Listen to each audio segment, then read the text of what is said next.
You may be seated. Your Excellency, President Paul Kagame, President of the Republic of Rwanda, Your Excellency, President Faure Gnassingbe, President of the Togolese Republic, Your Excellency, Mahmoud Ali Yusuf, Chairperson of the African Union Commission, Honorable Musalia Mudavadi, Prime Cabinet Secretary and Cabinet Secretary for Foreign and Diaspora Affairs, Kenya, distinguished guests, ladies and gentlemen, welcome, karibuni, bienvenue, murakaza neza, to the Global AI Summit on Africa. Today, we are focusing on AI and Africa's demographic dividend. We will be exploring how to reimagine economic opportunities for Africa's workforce. Excellencies, this morning we highlighted key opportunities AI presents for Africa. The most promising way forward is through building Africa-specific AI models that reflect our values, our linguistic diversity, and our cultural contexts. Our greatest opportunity is in our young people. 1 in 4 people globally will be African by 2050, and that positions us to lead in shaping AI's future. Now, Excellencies, we also all agreed this morning that AI should not stand for advancing inequality, but it could stand for African intelligence. And Your Excellency, we do hope for your support on that idea. We must focus on building AI solutions for Africa by Africans and export them to the world. Tuko pamoja. We are together. On est ensemble. Turi kumwe. Quick note, we have simultaneous interpretation. Channel 1 is English and Channel 2 is French. I'd now like to invite Rwanda's Minister of ICT and Innovation, Paula Ingabire, to deliver her welcome remarks.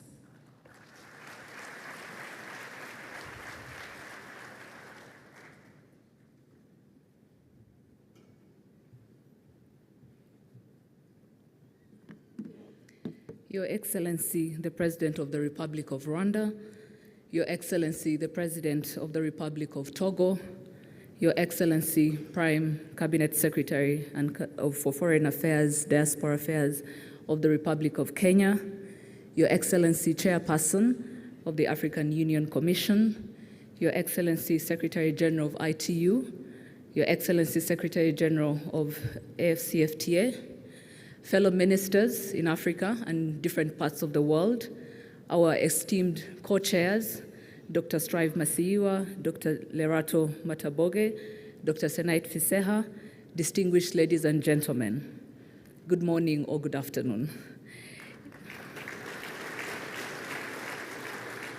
It is my distinct pleasure to welcome you all for the inaugural Global Artificial Intelligence Summit on Africa and to welcome you to Kigali. This summit, happening for the first time on our continent, is very timely. AI is no longer a distant future.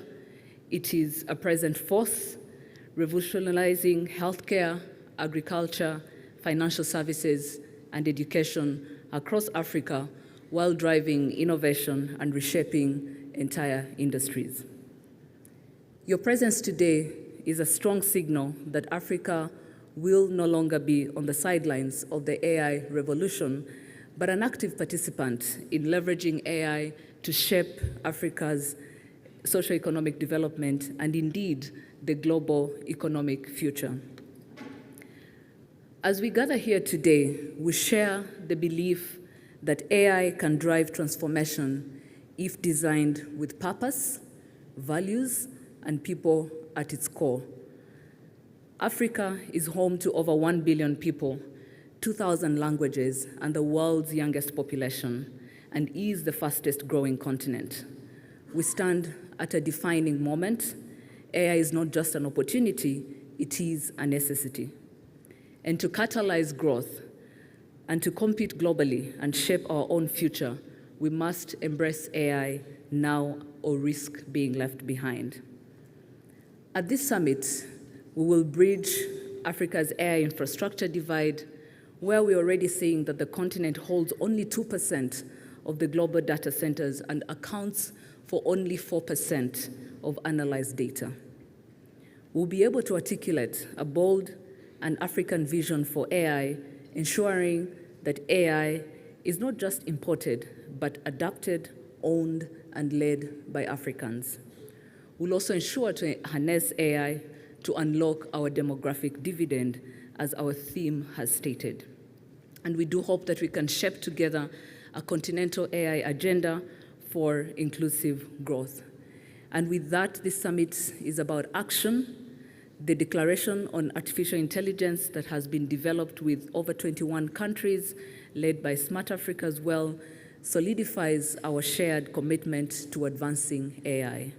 It also serves as a blueprint for implementation, providing a bold direction on the key building blocks of sovereignty, talent, governance, data management, and the required computing infrastructure and investment that will drive Africa's AI future.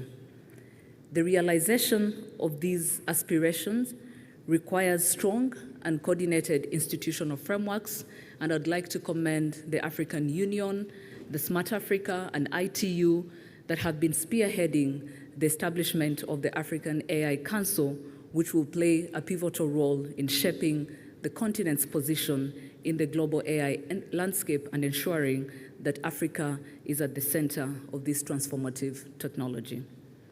Excellencies, distinguished guests, I cannot close without mentioning that within this gathering, we have over 400 AI innovators, startups, and researchers that have been supported by different partners, particularly the Bill and Melinda Gates Foundation, MasterCard Foundation.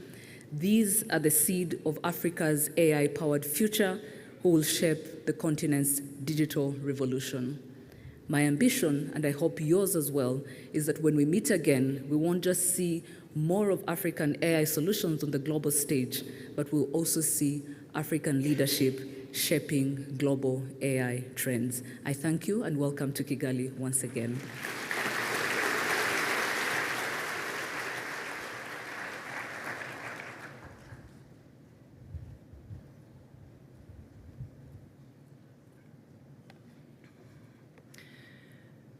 We stand at a defining moment. AI is a necessity. Thank you, Minister. It's now my honor to welcome President Faure Gnassingbé to deliver his remarks. Bienvenue, Son Excellence.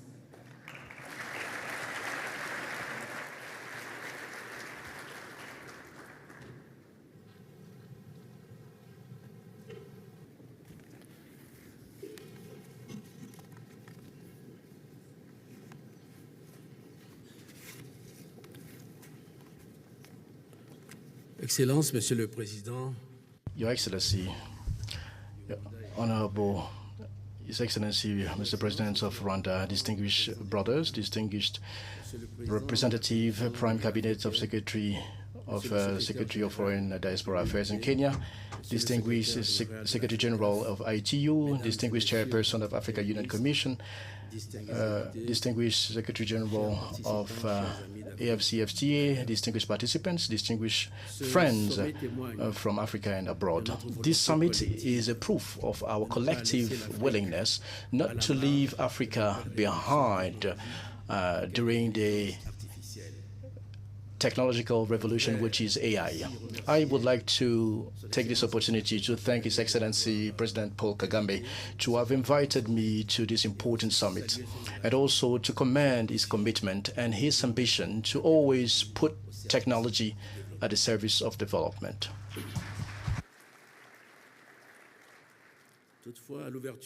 However, the opening of our summit, I would like to invite some moment of reflection. As far as I'm concerned, I wouldn't pretend to be an AI specialist. And also my comment would come from my little experience when it comes to international relations on the functioning of the world with multiple tensions and power relationships, its economic dynamics. It is from that experience that I would like to share with you a few of my reflections. The first one is that within an international context, which is more and more tensed, it is time to think about strategic ideas. The world in which this summit was conceived represents the world of today. The global geopolitics extends, and international relations are crossed by all the forms of confrontation, technological protectionism, and reluctancy. And this is a time of cooperations, and we need to draw lessons from that. Within that context, it wouldn't be wise for the continent to found our hopes on the sole willingness and the generosity of our partners.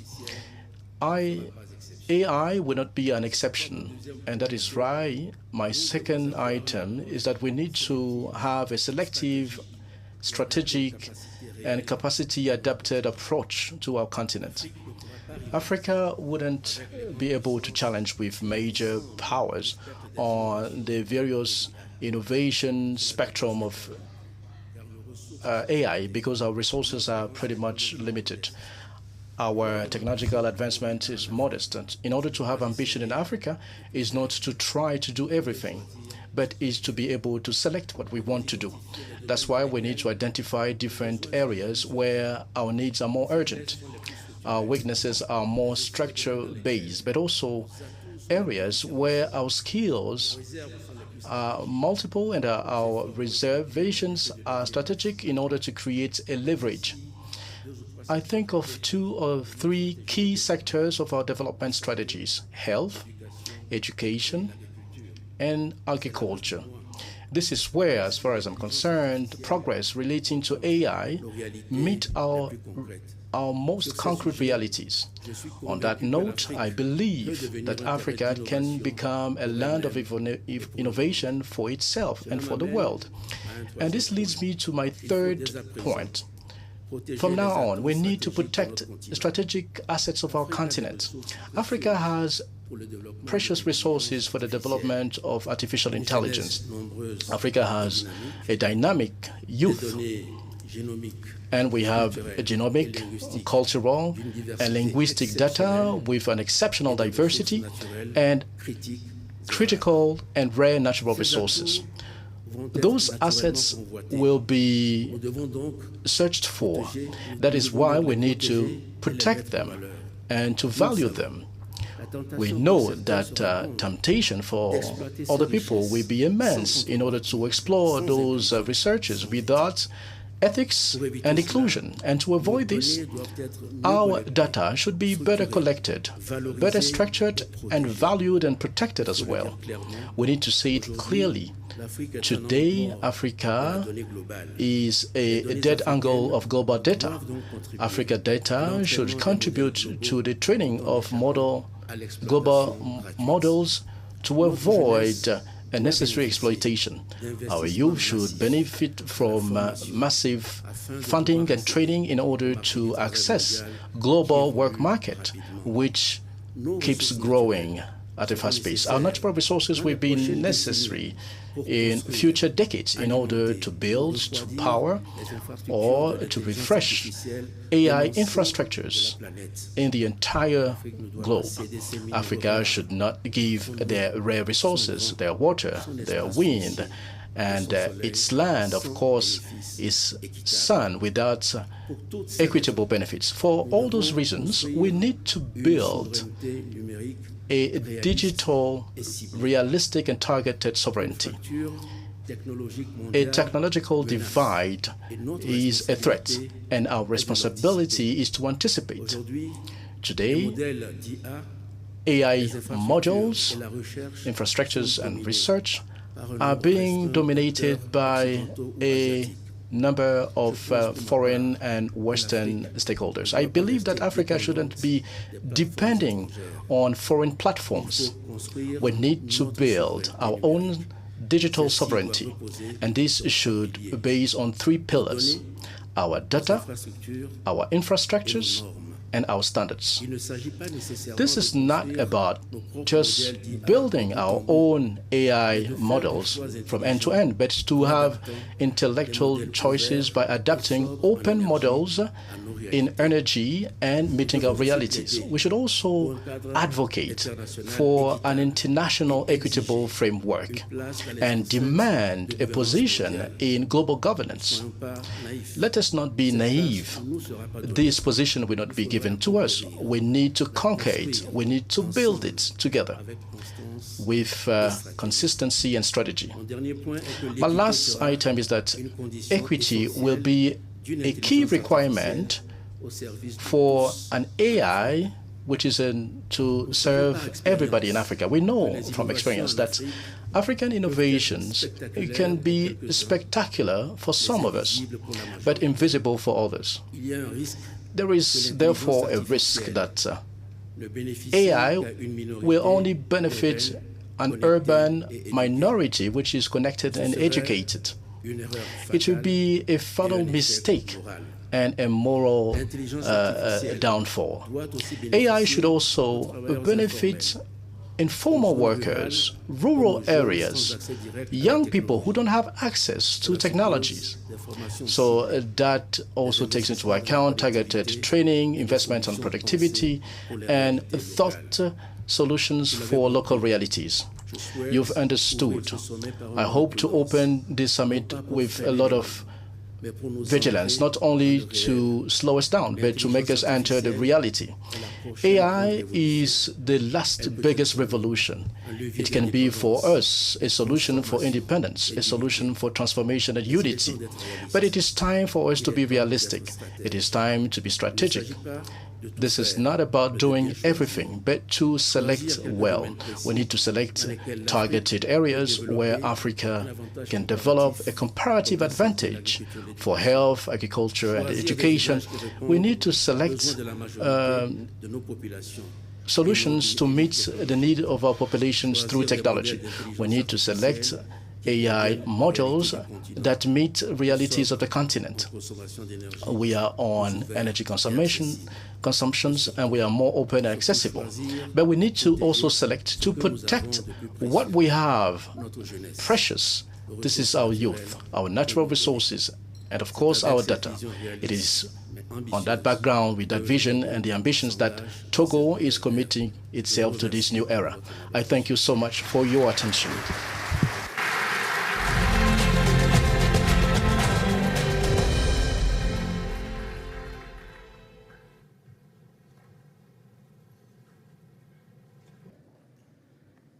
Merci, Son Excellence. Just to translate in English, one highlight Thank you, Your from Excellency. your speech that I thought was really important. Having AI ambitions for Africa is not punching above our weight, but choosing our future. Thank you. It's now my absolute honor to welcome on stage our gracious host, President Kagame, to deliver his remarks. Your Excellency.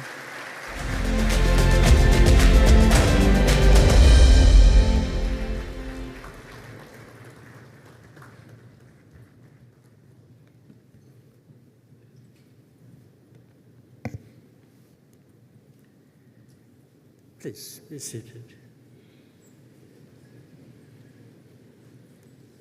Excellency, for Nasimbe, President of the Republic of Togo, Excellency Mahmoud Ali Yusuf, Chairperson of the African Union Commission, Excellency Musalia Mudavadi, Prime Cabinet Secretary of the Republic of Kenya, Summit co-chairs, distinguished ladies and gentlemen. I am pleased to join you for the Global AI Summit on Africa. To our special guests, welcome to Kigali. I hope you're enjoying your stay with us. Artificial intelligence is driving some of the most groundbreaking innovations of our time and accelerating the pace of digital transformation. Across industries, the benefits of artificial intelligence are very evident. More productivity, better informed decision-making, and reduced human error. However, it's unfortunate that the rise of this new technology is being overshadowed by geopolitical competition. For now, technological development is concentrated in a few countries. Africa cannot afford to be left behind, once again playing catch-up. We have to adapt, cooperate, and compete because it is in our best interest to do so. That's why we are here. In this regard, I want to thank the African Union, Smart Africa, and ITU for championing the creation of the Africa AI Council. The potential for innovation and creativity on our continent is immense. That is already a comparative advantage which artificial intelligence can multiply. Right now, our strategy should be to go back to the drawing board and build a stronger foundation for connectivity.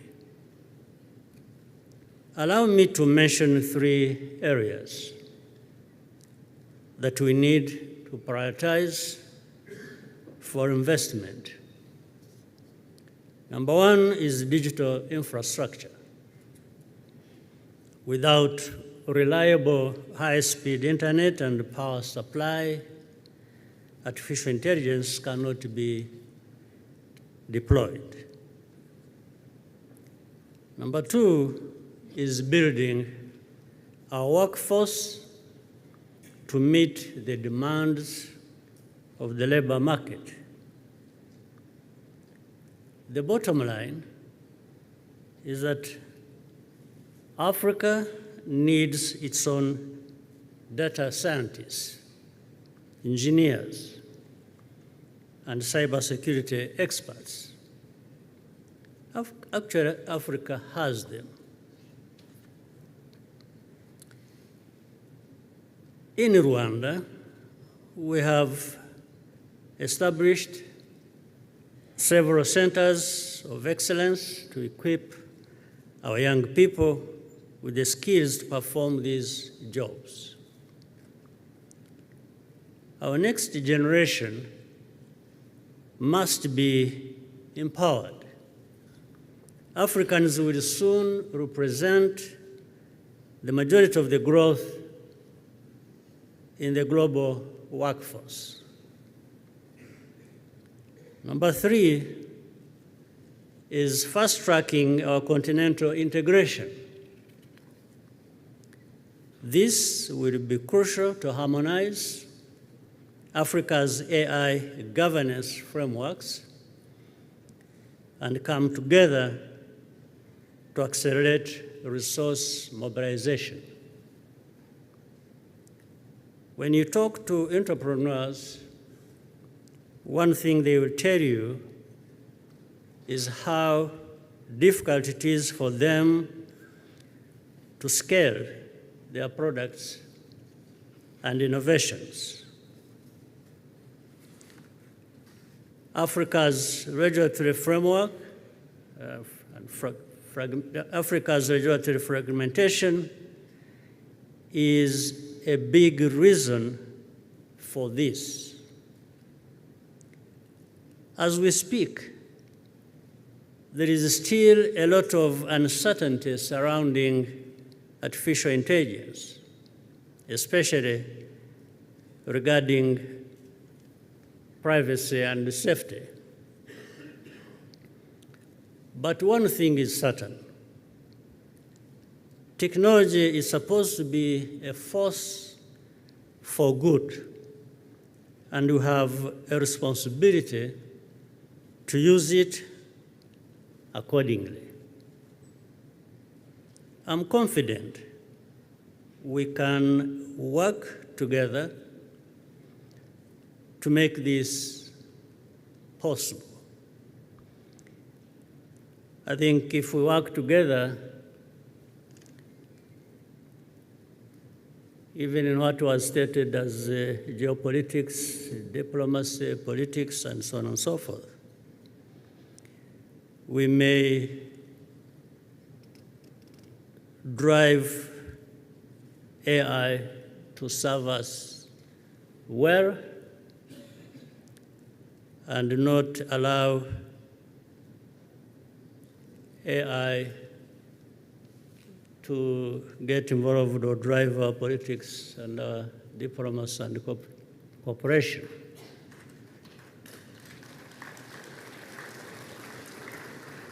Certainly, it would be a dangerous place if we involve the artificial intelligence too much in our politics. We may have something good coming out of it, but I think we might also have terrible things happening to us. So let's remain working together and driving the AI, as again earlier said by others, to reduce inequality and allow more and more of our citizens to benefit from the good AI can deliver to all of us. Thank you very much, and once again, most welcome.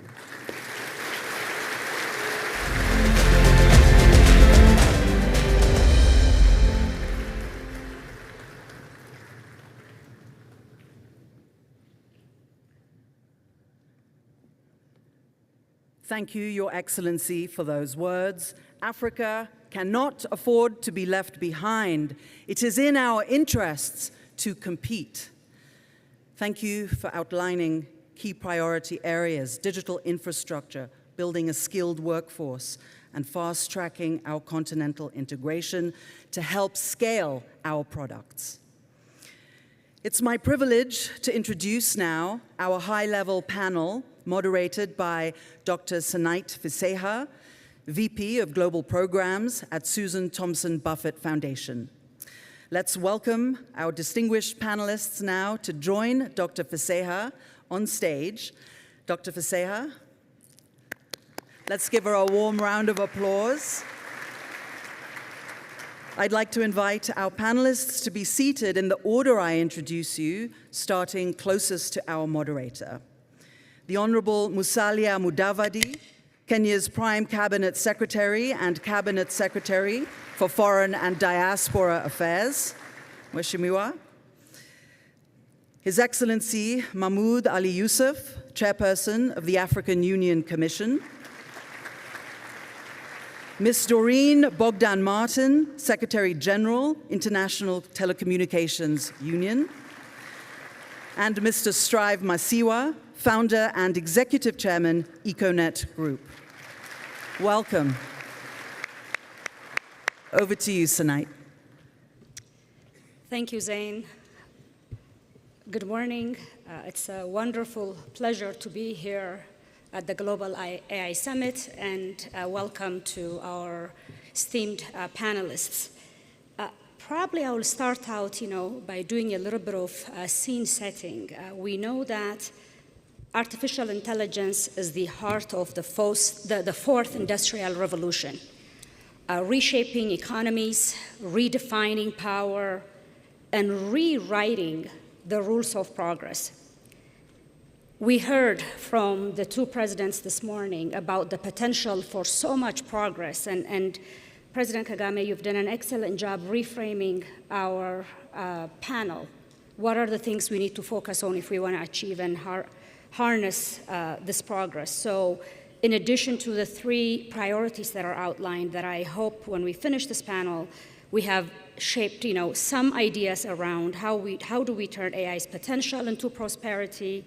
How do we shift the narrative that we hear, much like the earlier days of HIV treatment, that AI is a luxury for Africa cannot afford, rather than a powerful tool we cannot afford to ignore?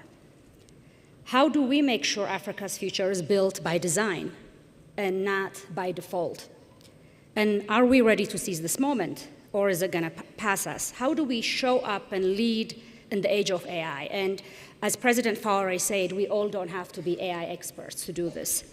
So we are really already seeing how AI can improve healthcare.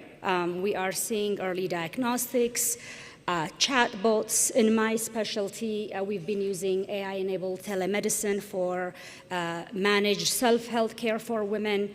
We're optimizing supply chain, and we heard in agriculture, critical use from increasing yields through smart technology tool and other things. So, with that in mind, I'm going to start going into concrete things. And the Honorable Mudavadi, Prime Cabinet Secretary of Kenya, I want to start with you. I hope today the collective insight will leave us better than where we were when we started the session. But Kenya is an excellent example. It's one of the largest producers of renewable energy, not just in Africa, but for the world. You're also building data centers in Kenya to address shortage of computing infrastructures. And as energy is becoming a critical infrastructure to power the data centers in the future, we would love to hear your perspective on the interventions required to ensure Africa gains enough computing infrastructure to power its AI. To you, Excellency. Thank you. First of all, let me just take a minute to acknowledge His Excellency Paul Kagame and to appreciate his efforts in having this very critical AI summit in Kigali. I also want to appreciate the President of the Republic of Togo for also being present. Now, I will first of all just highlight that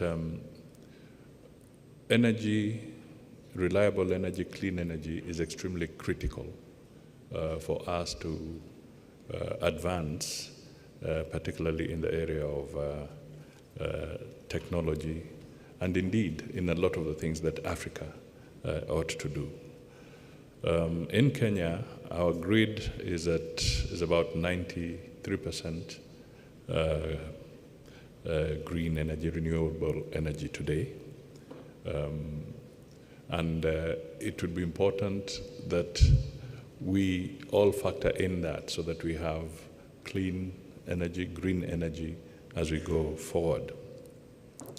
I also want to state that one of the things that we are doing as we look at AI is to be able to establish data centers that are also powered by green energy. And there's a very serious conversation that is already taking place in Kenya, and hopefully we shall be able to have this. And this is happening around Naivasha area, where we are promoting geothermal energy as something that can lead us to achieve this particular thing of having reliable energy. But we need to also look broadly on how we invest in the energy sector, because we have made it quite expensive, in my view, for people to invest in the energy sector on the continent. We need to look at it critically. What incentives can we give so that those who want to come in, particularly on solar energy, wind energy, hydro can be very expensive and protracted, but it would be something good if we can also have it, so that we can accelerate the production of, expand our capacity in energy to be able to anchor the artificial intelligence that we are looking at. So that, to me, becomes very, very critical. And policymakers on the continent need to look at this specific area very, very critically. The other thing that I would then quickly point out is that we need to quickly re-engineer our own thoughts on the continent. Our two heads of state have spoken on the need for health, improved health infrastructure, agriculture, and so forth, especially with the AI. I think as a continent, we need to not allow ourselves to be driven by fear. Fear should not drive us out of town on this agenda of artificial intelligence. We need to work closely, coordinate as a continent, and make sure that we direct resources to upgrade our capacity in artificial intelligence and in technology as a whole. I think I'll stop there for now. Excellent. Thank you, Excellency. Great points. I think this is a really nice segue around the integration and the continental work, and also building on what President Kagame was saying. The need to accelerate continental integration would be a good lead for you, AU Chairperson Mahmoud Ali Yusuf. Also, congratulations on your recent election to the AU Chairperson position. We know that the African Union recently approved the AU Continental Strategy for Artificial Intelligence. It provides really clear policy guidelines for Africa's journey to adopt AI. But I would love to hear from you about the mechanisms that you have to support most African countries that are not ready for this to create their own AI policy and enabling environment. Merci. D'abord, permettez-moi de reconnaître la présence de Son Excellence, Monsieur Paul Kagame. I would like to first and foremost thank His Excellency, the President Paul Kagame, President of the Republic of Rwanda, and His Excellency, the President of the Republic of Togo, Mr. Faure Gnassingbé. And I'd like to express our sincere gratitude to His Excellency President Kagame for inviting us to this extremely important summit. also wish to congratulate his efforts, who a few years ago had actually invited us to take part in Smart Africa. He was the precursor of this initiative, which has now moved forward, and he's inviting us today for this global summit on artificial intelligence, and I wish to sincerely congratulate him for his leadership. The African Union did adopt a number of policy frameworks. In 2020, there was a strategy for the development of artificial intelligence, and the Commission was mandated to establish a 5-year plan, which comprises of 2 phases. One between 2025 and 2026 to establish a structural governance of artificial intelligence on the continent, resource mobilization, and then the second phase from 2028 to 2030, which should be dedicated to the implementation of projects that will have been identified, and in 2027 we'll proceed with a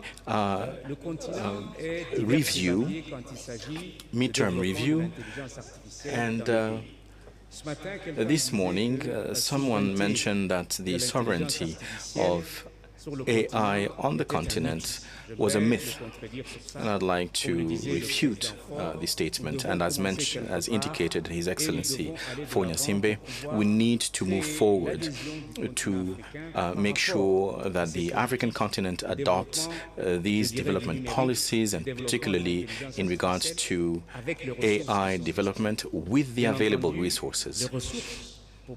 It is evident that in order to finance young startups and harmonize rules and regulations in our countries, some policies must be established, and we can mobilize these resources. As an example, the US invests $285 billion in AI, and this on an annual basis. In China, it is $95 billion. So what we need on the continent is to mobilize financial resources, and we'll need to find innovative methods to mobilize those resources. And I must congratulate the creation of a fund for the digital transformation, and the creation of a fund for the AI, which should stem from this summit, that will go towards the development of AI on the continent. An aspect that I believe is important is that the Commission has developed partnerships, and we cannot do away with partnerships, especially when it comes to technology transfer and knowledge transfer.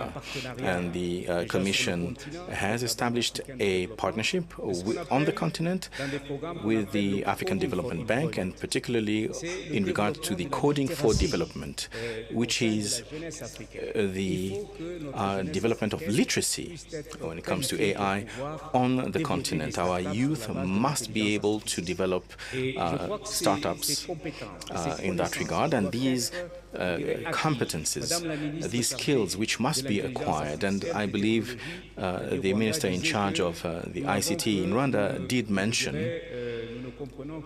that we only count for about 2 to 3% of skills pertaining to AI on the continent. So there's still a lot to be done. However, the Commission does understand the challenge, but in regards to this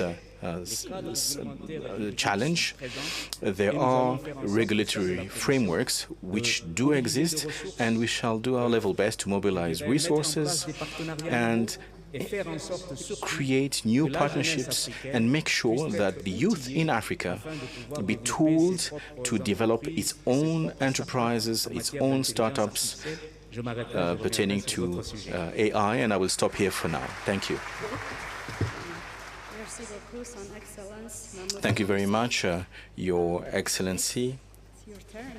Doreen, Secretary General of ITU, we're really pleased to have you here. The ITU has been a really long time, reliable partner in the digital transformation of Africa.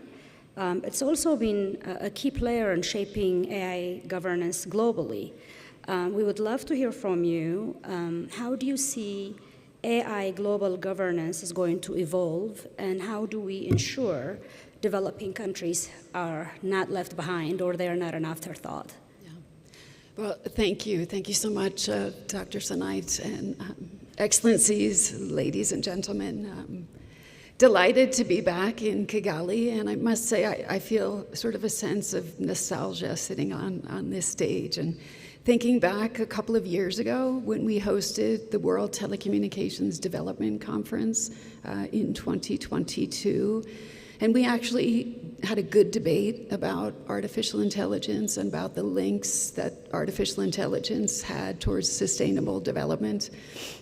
I think at the time, little did we know, a few months later, generative AI would sort of take the world by storm. But it's important to look back and reflect on how far we have come. And I think just to quickly respond also to your question about, are we ready? I think, as we've heard from my previous panelists, also from the panel this morning, we know what we have to do. I think we have all of the elements. We just have to do it. And I think that's also why this summit is so important. There are lots of governance discussions happening. Last year, the Secretary General of the United Nations launched his high-level advisory body report, which showed that 118 countries were not part of any global governance discussion.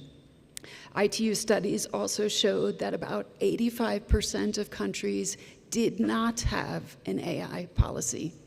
What we discussed yesterday in the context of our Smart Africa Steering Committee, today we have about 17 countries in the region in Africa that have policies. That's progress.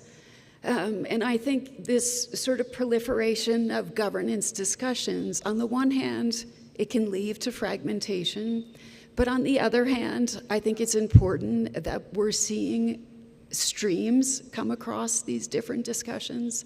This morning, we heard from Her Excellency Commissioner Larato about the African Union AI strategy, and I think when we look to those common elements, we see calls for transparency, we see calls for accountability, the need for artificial intelligence to be human and people-centered, the need to tackle biases, which is so important, the need to develop AI responsibly and safely, obviously, and also the points about data governance. So I think it's important that a lot of these discussions, even though they may not be globally inclusive, they're picking up on the same elements. At the ITU, we have an annual summit called the AI for Good Global Dialogue. I think that's an opportunity to bring these discussions together. We also have the Secretary General of the UN's initiatives that are being discussed actually this week in New York to facilitate a global dialogue. And so those kinds of discussions are critical as we chart the future of artificial intelligence. I think we also need to focus on solutions, and so I'm very happy that we're discussing solutions here over the next 2 days. We also have to tackle that talent and skills gap, as we've heard from previous speakers, and we need to start to build some common language around things like, well, of course, governance, but also on technical standards and also what we mean by inclusive innovation. I think picking up on what Minister Paula said before, trying to find that balance between regulatory approaches and letting innovation flourish. Thank you, Doreen. I couldn't think of a better segue from you to my brother, Strive Masiwa, founder and executive chairman of Econet Group. Strive is the poster child of solutions and implementation. So this is a really good transition to go to Strive and talk about the infrastructure investments needed for the continent to thrive in AI. We know that the infrastructure investments that we have right now are not there yet to build a strong Africa digital economy. So what is your opinion on how Africa could accelerate investments in AI infrastructure, Strive? Thank you, and thank you, Mr. President, for agreeing to host this important African summit. It's amazing how Rwanda is always at the forefront and cutting edge of driving Africa forward. Thank you for that. And obviously, as co-chair of the summit and with the World Economic Forum responsibilities that I have for AI in Africa, I'm really pleased to see so many colleagues from Africa's nascent AI ecosystem here, particularly the entrepreneurs, of which I am an older member. Look, the issue of digital infrastructure is what we do as a business.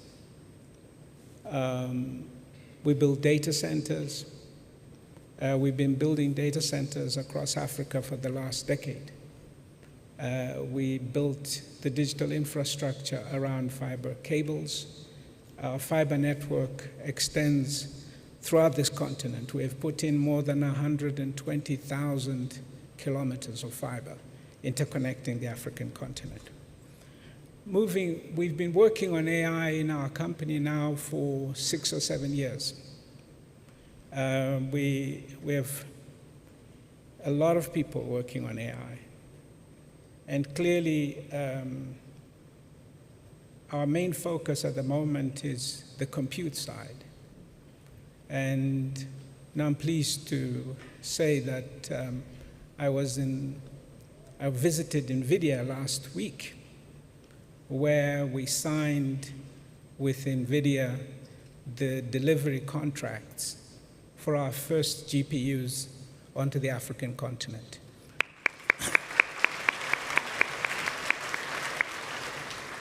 As a statement said, our first shipment of more than 3,000 GPUs will be arriving in South Africa next month, and they will be installed and ready for service by the end of June.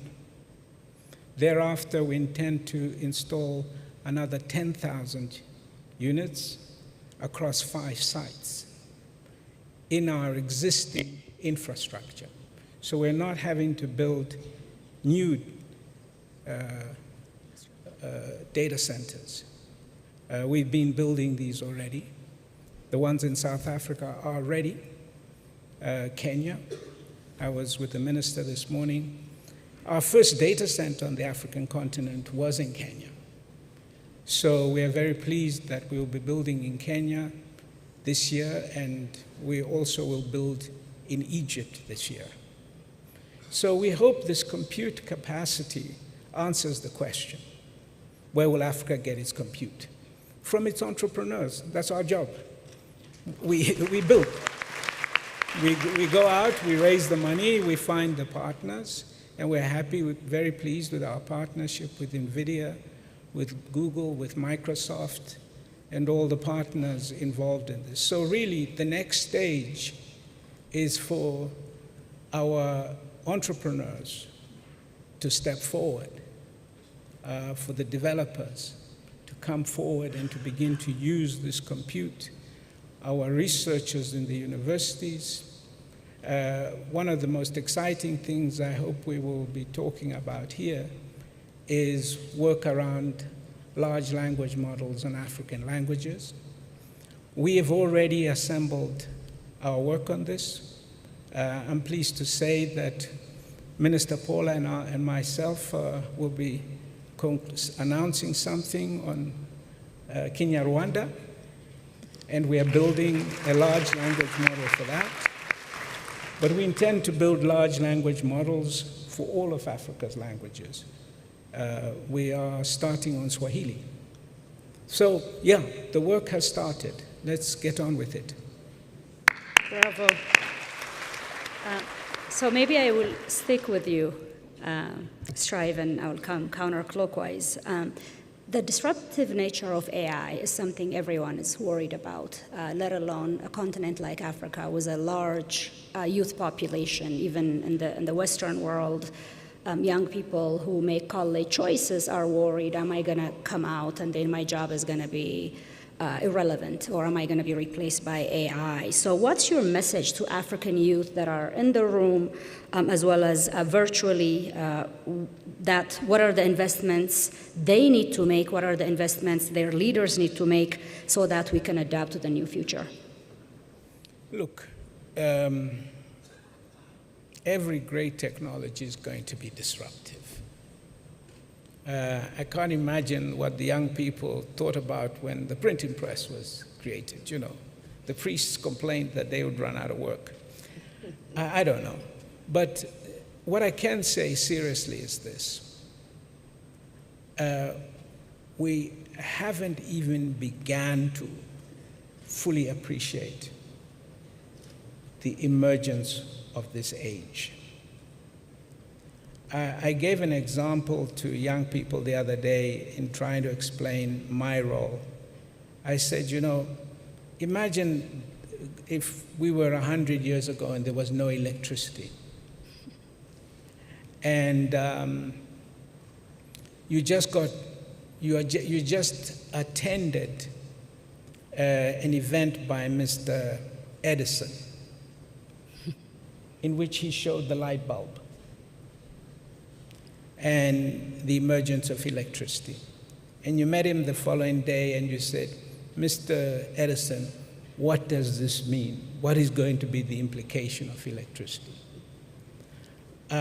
He would, even as brilliant as he was, he would have told you, I really don't know where this is taking us. And let me tell you, for the Edisons of this day, the Jensen Huangs and others, they will tell you, we do not know where this is taking us. It is profound. It will touch everything. That's all we can say. But there's a lot we know we can do. Our education systems of reading and writing are now obsolete.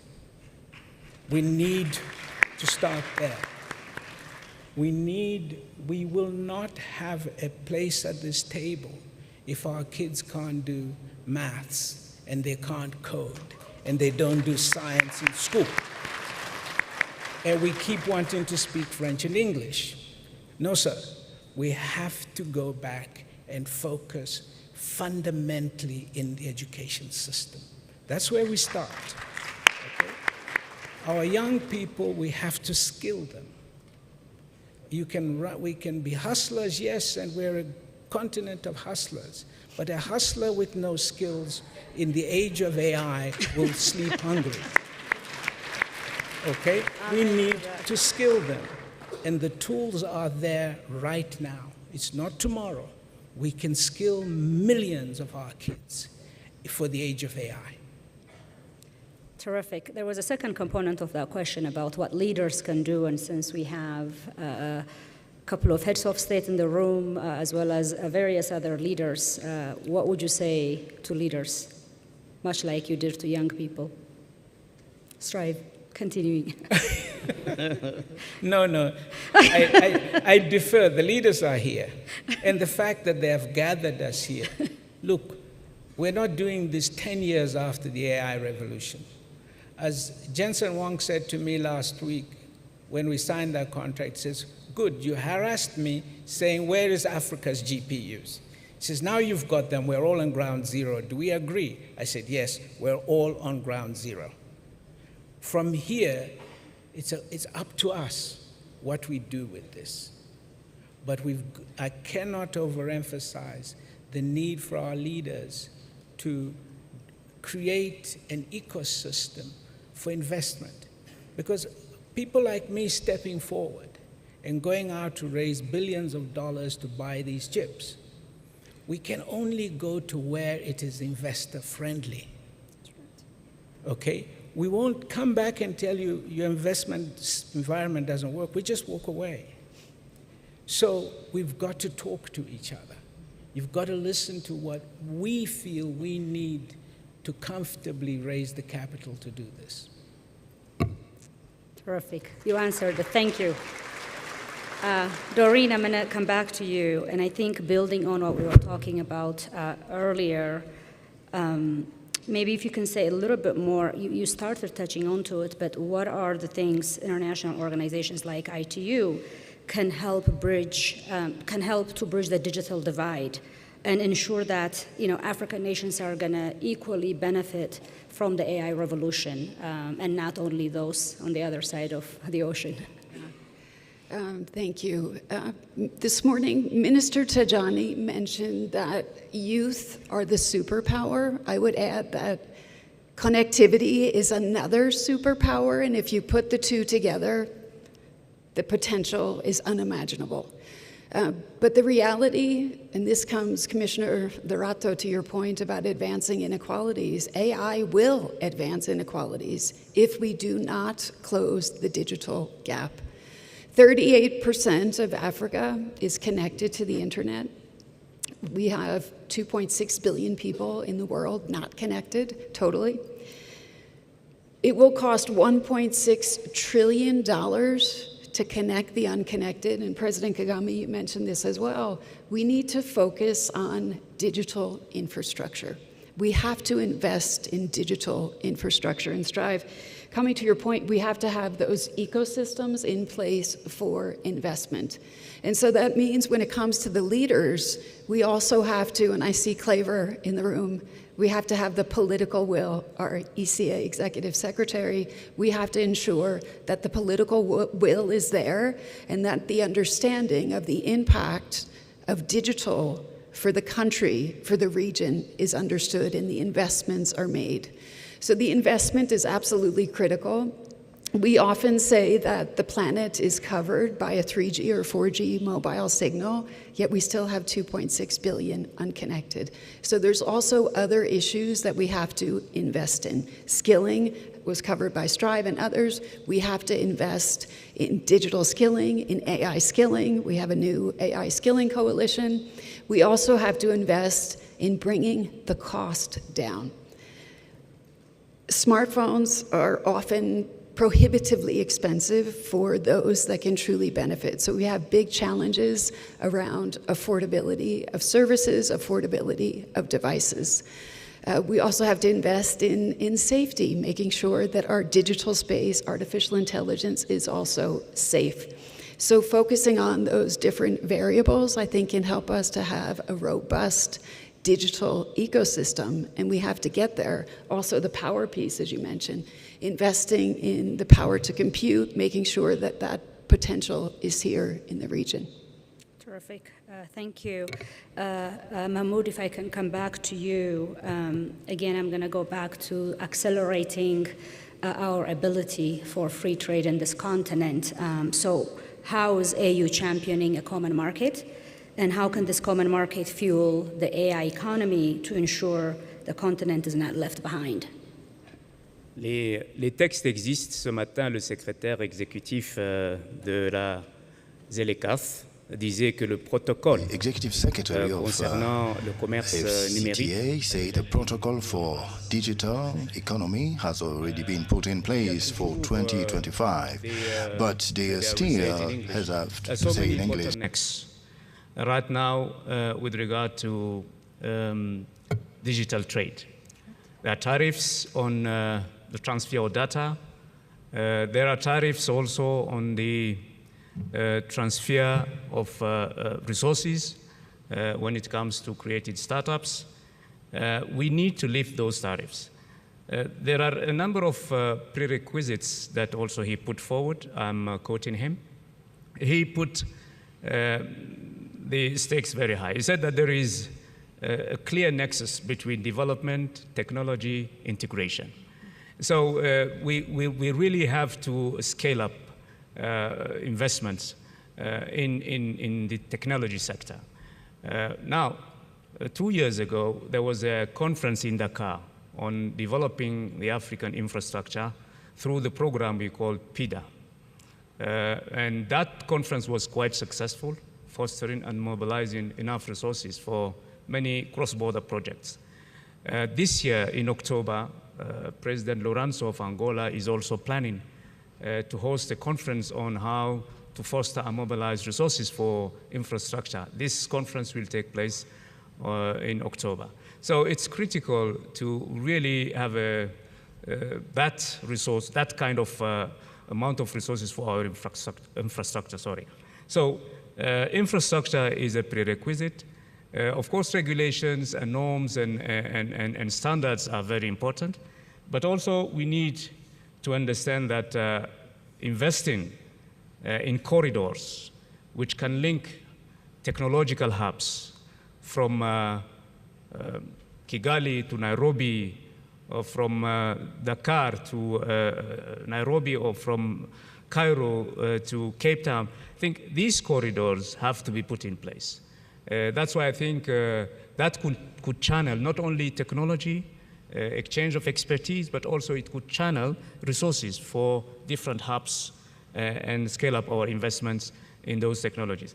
So just to remind us all here that there are a lot of deficiencies when it comes to the human power, the human resources, the talents.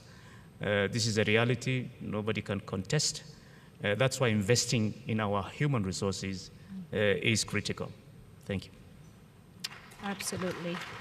Thank you. Maybe that's a really nice segue to come to you, Excellency, and it's absolutely true. We have about 70% of Africa's population is under 30, and yet we contribute only about 5% of the AI workforce. So that's really, that's the stark reality, as the AU chairperson put it. That said, we have a serious advantage. You know, the Africa's demographic dividend, a young, tech-savvy population.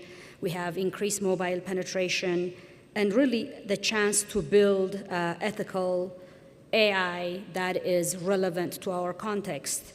But we also heard about the shortage in Kenya, given that it's leading in these data centers and it's leading in green energy. If you can say maybe a little bit more how Africa can contribute to the AI talent pool globally. We cannot compete without a critical mass of talent, as we've heard from the panelists. So hearing your perspective on how, we know the shortage, but what are the pathways to skilling up young people at scale to create the researchers, the innovators, the implementers that we need to catalyze both and leverage AI, but also create a job opportunity for young people? Thank you. I think I'll just pick up from where Strive left on this. Our investment in education becomes extremely critical. Let me give you an example. In Kenya's budgetary framework today, we are spending close to 600 billion Kenya shillings. In fact, it takes the largest component of our budget. But the fundamental issue is that, are we focusing in the right places? The budget may be expansive, but are we targeting it where it should be? So I think that becomes a critical area. And in Kenya, for instance, we have a program which focuses on science, technology, engineering, and mathematics. And we are investing heavily in this area, but we could do more. And I believe across the continent that needs to be done, because that is where you plant the right seed at the right time, and we start tooling our young people from there, because we have a massive reservoir, as you say, and we need to equip them. The other thing that I have to really speak to is that with that demographic arrangement that we have seen that you're not going to get the young people back to agriculture unless you have a sweetener, and the sweetener is technology. Excellent. Excellent. And that speaks to so many other areas as well. We launched a program in Kenya of having 100,000 community health workers. These are young people. Now, when you talk to them, they say they want to be tooled, not with the basic issues as well, but they want technology so that they can provide better service to the people. So clearly, we must appreciate that if we have to get our young people fully involved, then we must tool them and we must invest in affordable gadgets for them. That, I think, is extremely critical. Let me just digress and weigh in a little on something else that has been canvassed by the other panelists. And this is how we can really accelerate investment in this area. We have to go back to the very basics. As governments, we do not have enough resources to drive this agenda. We must loosen up and allow the private sector to thrive in all our economies. This is very, very essential. So the policy decisions must be accelerated. I'm sure most of the people in this room maybe woke up to this very interesting debate. Everybody is wondering which country has been hit by a tariff or not hit by which tariff in this tariff battle. But even as we spend so much time concentrating on the pronouncements that may be coming out from the West, more specifically Washington at this point in time, let us also just reflect. What about ourselves as African countries? What are we doing to loosen our own tariff barriers? That is the question that we need to look at. We should create a situation where we are seamless, and that is where the African Union becomes very, very helpful to us and very strategic, so that we have a holistic policy. There may be variations because of specific requirements in each country, but we must have an alignment within the African Union framework that can allow us to move and accelerate a lot of these issues. In fact, I think in this room I've seen Mr. Mene of the Africa Continental Free Trade Area somewhere. And I think maybe this is something he should pick up when he's making his comments. What do we do to make sure that that connectivity is not an inhibition? Why should Kenya obstruct Tanzania to accelerate its connectivity, or vice versa? These are the basic questions that we need to resolve if we are going to make AI work for us. Thank you. Terrific, thank you.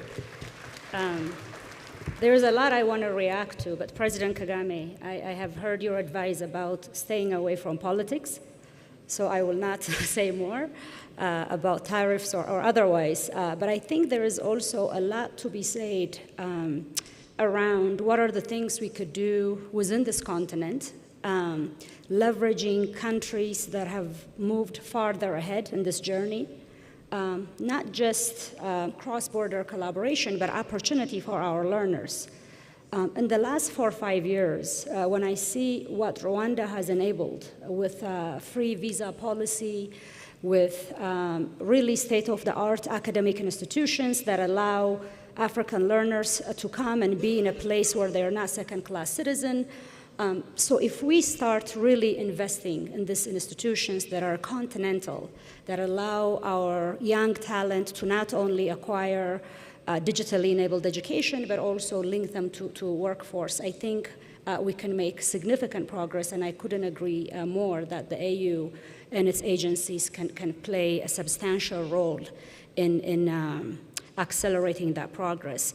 I know we are sort of coming down on time, so what I would like to do is maybe sort of a rapid fire question. If you want to expand on that, feel free. Strive, I will start with you. And if you were to have AI automate one activity for you or one thing, what would that be? And I think we can just come across and answer that question. It's too early to tell, to be honest. I don't see AI as automating things. It is about augmenting and amplifying the human capabilities. So we shouldn't fear this thing. But let me just say one thing, if I may, quickly. When we open up these 5 compute centers, they are for the entire continent. In fact, we've established it as what you call GPU as a service. So if a young researcher who wants to use access to a supercomputer to work on an app in Togo or in Accra, they will access our compute capacity, paying whatever little they can. We've designed it almost thinking about how we in Africa would want to do it. So it's not about big research universities. No, the future comes from young people building apps, solutions, small businesses every day across this continent using AI. They are the digital natives. We just have to give them the ability to do what they do best.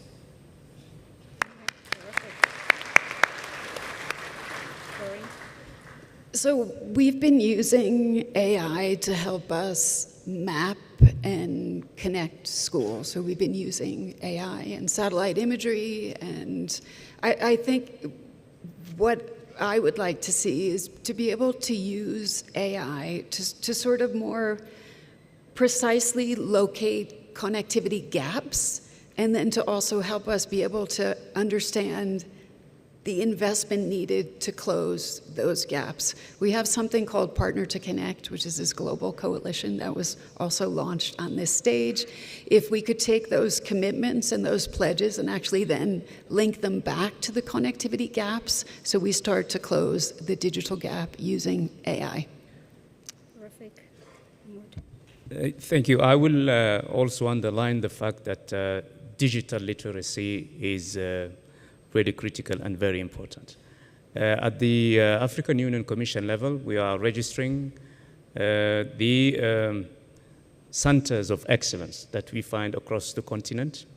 I know that they are receiving a lot of students. I have information about the Dakar Institute of Technology, which is well known for delivering very good training in terms of AI skills and capabilities here in Rwanda. I will insist on the fact that the African Union Commission will focus on that digital literacy and have a full catalog of those centers of excellence so that we can dispatch as many African students as we can. Thank you. Perfect. Thank you. Excellency, get to make the last comment. Well, thank you. If AI can make us food secure. Food yes. security. in the continent, I think that would be extremely important. Focusing on food security and at the same time help for the people on this continent. I think that would be the greatest achievement that we can come across. Thank you. Absolutely, and there is no better way than to end this panel talking about food security and health that are linked.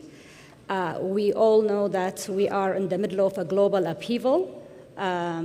It is also an incredible moment for Africa to seize this opportunity. We don't see AI as something that is parallel or we do in sequencing. It is going to be cross-cutting across everything we do, and certainly in the health sector, and given the substantial foreign aid cuts countries have faced in a very acute manner, we absolutely hope to leverage technology, to leverage digitalization, AI, to prioritize and hopefully focus on improving and strengthening our primary health care, get rid of inefficiencies, and really be able to create client-patient centered quality healthcare. So thank you, excellent panelists, for this wonderful, insightful session.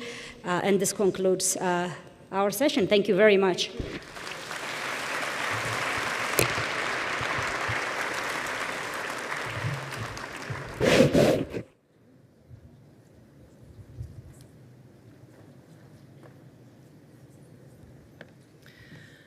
I think another warm round of applause for our excellent panelists, the leaders on our continent that are lighting the way forward for us. AI is the new electricity for our age. It will touch everything. We must be relentless about AI literacy. We are a continent of hustlers, but a hustler with no AI skills is a problem. We must create an ecosystem for investment in digital infrastructure. And thank you to Strive and your team for all you do for the continent and bringing us the compute power that entrepreneurs need in order to build apps and build products that are our own solutions for our own problems. We must balance innovation with regulation, and we must double down on being human and people-centered, because AI can't do empathy or creativity or connecting human to human. Well, at least not yet. We also have to have safe and ethical guardrails, most importantly. So with that, and I quote one of our panelists, "The work has started. Let's get on with it." Thank you so much to your excellencies, distinguished guests, ladies and gentlemen, for your participation in the Global AI Summit on Africa. It's been a pleasure for me to host such an insightful start to this summit. Thank you once again, and a warm round of applause to all of you for offering ideas, innovation, and ambition for our continent. I'd like to ask everyone now to rise as their excellencies depart.